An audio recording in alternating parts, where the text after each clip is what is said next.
we used a click track on that Sarah Vaughan record I was talking about. I'm not sure why. That was the early days of synthesizers. There may have been some overdub plan or something that required that, but that's probably the first time they had one on a whole record, you know. But the TV, all the movie stuff was done to click, and some of the TV stuff was done to click. But as far as records, that was probably that's the first one I remember.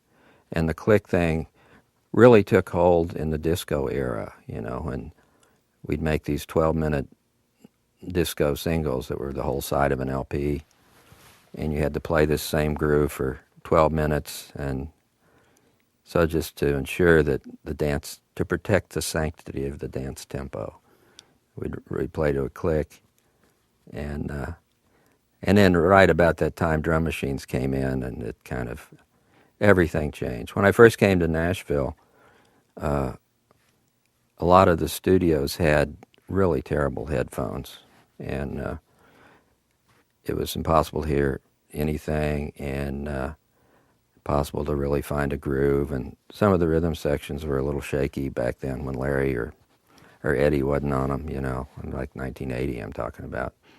So, you know, I kind of lobbied to use clicks on some of those things, and I think Eddie kind of picked that up and started bringing a Lindrum to sessions, and it kind of caught on because it's a good tool for producers, because they don't have to really worry about whether it's speeding up or slowing down, and it also ensures that there'll never be any real magic between players, you know, in the rhythm section. So I miss the days of playing with a rhythm section of good players who are used to not playing with a click.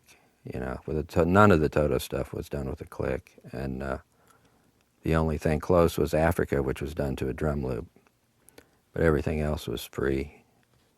And yeah, so it's, you know, that's one of the biggest changes in terms of something that affects the music, and you know, I'm not that happy about it a lot of the time, but, you know, you go in and do what the program demands, you know.